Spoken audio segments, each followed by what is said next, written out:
मैं समय आंवला के वृद्ध आश्रम में हूँ और मेरे साथ एक माँ जी हैं जिनसे हम आज बातचीत करेंगे। थोड़ा सा ये यहाँ पे कैसे आए, इनका नाम जानेंगे और इनसे थोड़ी बातचीत करेंगे, क्योंकि अमूमन तौर के ऊपर ये देखा जा रहा है कि आज के ज़माने के अंदर मैक्सिमम तौर के ऊपर, मैं किसी के ऊपर एलिगेट नहीं करूंगा, लेकिन मैक्सिमम तौर के ऊपर ये देखा जा रहा है कि बच्चे अपने माँ बाप को जो है अपने घर से दूर रखना चाहते हैं, अपने बच्चों से दूर रखना चाहते हैं।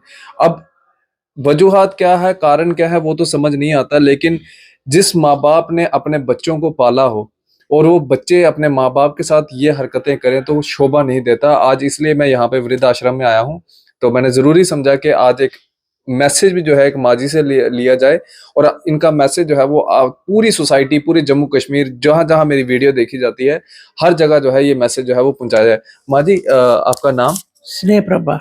स्नेह प्रभा। माँ जी, आप यहाँ पे कैसे आए? मैं अपनी मर्जी से आई हूँ। अपनी मर्जी से आए हैं? हाँ। थोड़ा सा बताएंगे आप, मतलब कि कहाँ शादी हुई है, कहाँ के? मेरी मेरी शादी गुजरात में हुई थी। गुजरात। भरूच शहर का नाम था। तो फिर वहाँ 30-32 साल वहाँ रही मैं। फिर मेरे हस्बैंड की डेथ हुई तो फिर ससुराल वालों ने बोला कि अब तुमने जहाँ जाना जा सकते, हम लोग कुछ नहीं कर सकते। फिर भी मैं साल भर रही वहाँ पर। फिर मेरे भाई कहने लगा कि इतनी दूर तू अकेले कैसे, खर्चा भी हमने देना सारा। पैसा था नहीं मेरे पास कुछ इतना, जो थोड़ा बैंक बैलेंस था वो इनके इलाज पे थोड़ा खर्च हो गया मेरा।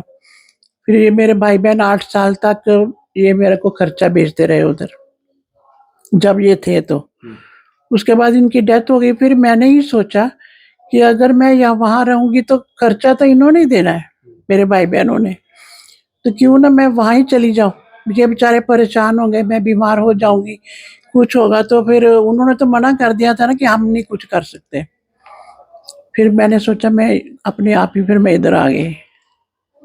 तो आपने जो ये शादी की थी अपनी मर्जी से नहीं की नहीं थी? नहीं नहीं, पहले कहाँ मर्जी से होती थी। मैंने तो देखा भी नहीं था। मैं भी पढ़ी लिखी हूँ, एमए की हुई है मैंने, और इंटर अकेडमी में टीचर थी मैं। वुमेन कॉलेज में पढ़ी हूँ। आंटी, आपका इतना सफर, इतना आप पढ़े हो, इतना सब कुछ, और इधर वृद्ध आश्रम में कैसे? बस ये देखो कि कुछ हमारे के पिछले जन्मों के कर्म होते हैं कि जो हमें जहाँ का खाना होता है ना, वहाँ हम पहुँचते ही हैं। वहाँ भगवान में पहुँचाता है, चाहे कुछ भी कहानी बने।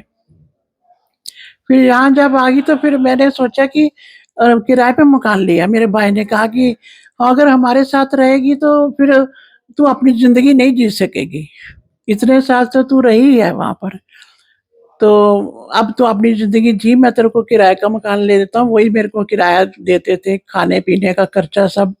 3 साल मैं 3-4 साल रही मैं इधर रियाड़ी चुंगी में। फिर क्या अकेले अकेले मकान बदलो, ये करो वो करो, ये बड़े झंझट वाला काम था। फिर मैंने सोचा कि मैं वहीं जाती हूँ।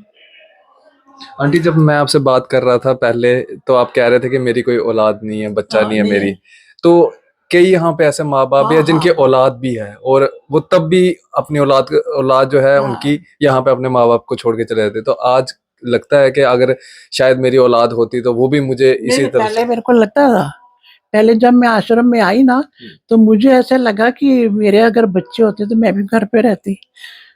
फिर बाद में मेरी मासी जी हैं दिल्ली, उन्होंने बोला कि तू वहाँ जो रह रही है ना, तो तेरे साथ जो रहती हैं उनके बच्चे हैं ना, तो तू क्यों घबराती है। बच्चे आजकल नहीं रखते हैं। बच्चों की पता क्या है, बच्चों की अपनी लाइफ है, माँ बाप की अपनी, बुजुर्ग लोगों की अपनी होती है, वो अपनी चलाते हैं, बच्चे सुनते नहीं है। आपस में जब एडजस्टमेंट नहीं ना होती, तो फिर इंसान को, माँ कहती है कि बच्चे मेरे सुखी रहे, मैं ही चली जाती हूँ।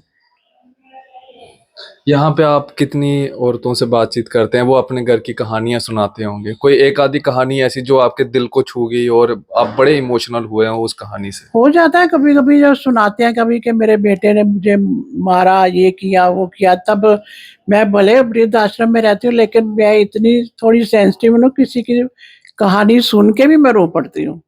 फिर मैं सोचती हूँ कि कैसे बच्चे हैं जो माँ बाप को निकाल देते हैं या मजबूर कर देते हैं आने के लिए। ऐसा नहीं होना चाहिए। क्या संदेश देंगे आप हमारी वीडियो के माध्यम से भारत के तमाम उन नौजवानों को जो आज अपने माँ बाप को जो है वो दूर करते हैं, वो उन्हीं माँ बाप को जो उनको पढ़ाते हैं, लिखाते हैं, उस मुकाम तक पहुंचाते हैं, आईएएस अफसर बनाते हैं, आईपीएस बनाते हैं, डॉक्टर बनाते हैं, इंजीनियर, आर्किटेक्ट, सब कुछ बनाते हैं, और उसके बाद यहाँ पे वृद्धाश्रम में आके छोड़ जाते हैं। वैसे मेरा तो जैसा विचार है कि नहीं भेजना चाहिए बच्चों को। जैसे अगर आप अपनी फैमिली को रखते हो तो माँ बाप को रखने में तो परेशानी नहीं होनी चाहिए। माँ बाप आपसे कुछ नहीं चाहते हैं, वो यही चाहते हैं कि थोड़ा घर पे रहते हैं, थोड़ी हमारी रिस्पेक्ट करें, कहीं बाहर आए जाए तो हमें जरा पूछ के जाए, जब बेटा अगर आया तो थोड़ी देर हमारे पास बैठे। लेकिन वो अपनी लाइफ में इतने बिजी हो जाते हैं ना, उनको सिर्फ अपनी फैमिली नजर आती है। मैं बीवी बच्चे बस मैं बहुत वीडियो देखती हूँ, कई बार मैं खुद ही रोने लग जाती हूँ कि कैसे बच्चे हैं जो माँ बाप को ऐसे इग्नोर करते हैं। यहाँ पे कई आंटीज ने आपको सुनाया भी होगा कि बीवी के इशारों पे जो है वो लड़के हाँ, नाचते चलते हैं, हैं। है ना? होता है ऐसे, ऐसे ही होता है। पर ऐसा नहीं होना चाहिए, हर एक को अपनी जगह रखनी चाहिए। बीवी की भी अपनी जगह है, उसको भी रखना है, बच्चों का भी ध्यान रखना है। माँ भी तेरी अपनी माँ, जिस माँ ने तुझे पाला है, पोसा है, इतना बड़ा किया है, इतना अफसर बनाया है, तो उसके लिए क्या घर में जगह नहीं है? उसके लिए तुम्हारे पास 10 मिनट नहीं है बैठने को? बिल्कुल सही कहा आंटी ने, और मैं भी इनकी बात से सहमत हूँ। जिस माँ ने पेट काट के आपको जन्म दिया, 9 महीने अपनी कोख में रखा, अपने पेट में रखा, क्या तकलीफ होती है जब बच्चा होता है। मैं तो कहती हूँ, पर कैसे लोग करते हैं ये लोग, आंखों में आंसू आ जाते हैं उस समय, फिर भी ये बच्चे नहीं समझ, कल को उनके साथ भी होना है। देखो आज हमने जो किया है ना, कल हमारे साथ भी होना है, ये मैंने देखा हुआ है। ये आज जो बच्चे नहीं परवाह करते हैं ना, छोड़ जाते हैं ना, कल को उनके बच्चे भी ऐसा ही करेंगे। जैसी करनी वैसी जैसी करनी वैसी भरनी। त्योहार पे यहाँ पे कई माँ बाप रोते होंगे अपने बच्चों से, अपने पोता पोती हाँ, किसी से भी ना आता है, मिलते हो।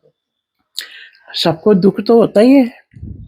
देखो घर घर ही होता है, आश्रम आश्रम ही है। भले यहाँ पर हर चीज की सुख सुविधा है, ये नहीं कि नहीं है, लेकिन लेकिन दुख तो होता है अपने घर में। या अब मैं अकेली बैठी हूँ यहाँ पर, चलो मैं तो चलो पढ़ी लिखी हूँ या कुछ है, या मेरे पास मोबाइल है या टीवी है या कुछ है, मैं अपना एंटरटेनमेंट कर लेती हूँ। अब जिनके पास नहीं है, बेचारे बहुत बुजुर्ग हैं, तो वो क्या करें? वो अपने बच्चों को ही याद करेंगे ना। बिल्कुल सही कहा। अगर आप भी इनकी बात से सहमत है तो इस वीडियो को मैक्सिमम शेयर करें, और मैं एक बार फिर अपील करूंगा सारे नौजवानों से कि वो अपने माँ बाप का जो है वो रिस्पेक्ट करें। अगर आप अपने माँ बाप की रिस्पेक्ट करेंगे तो आपको जन्नत, आपको स्वर्ग यहीं पे मिल जाएगा, सब कुछ यहीं पे मिल जाएगा, कहीं जाने की कोई ज़रूरत नहीं है। और कहते हैं ना कि ऊपर वाले का कोई अगर दूसरा रूप है तो वो माँ बाप है। तो माँ बाप की सेवाएं करें, जितनी सेवा का हो सकती है उतनी सेवा करें, उनको वृद्ध आश्रम में आके मत छोड़ें। बड़ी कोई मजबूरी है, कोई बड़ी ही गरीब फैमिली है, तो मैं उसके लिए भी कहूंगा कि आप कोशिश पहले यही रखें कि आप अपने माँ बाप को पाल सकें। अगर नहीं हो सकता तो तब कहीं जाके आप वृद्धाश्रम में आए, लेकिन हर दूसरे तीसरे दिन जो है अपने माँ बाप को नजर तो दें। लेकिन उन नौजवानों के लिए ये मैसेज जरूरी है जो सब कुछ होने के बाद भी अपने माँ बाप को यहाँ पे छोड़ के चले जाते हैं, वो ऐसा काम ना करें, बड़ा दुख होता है। फिलहाल आप इसी तरह से बन रहे द न्यूज़ नाउ के साथ। मुझे दीजिए इजाजत। आदाब, अस्सलाम वालेकुम।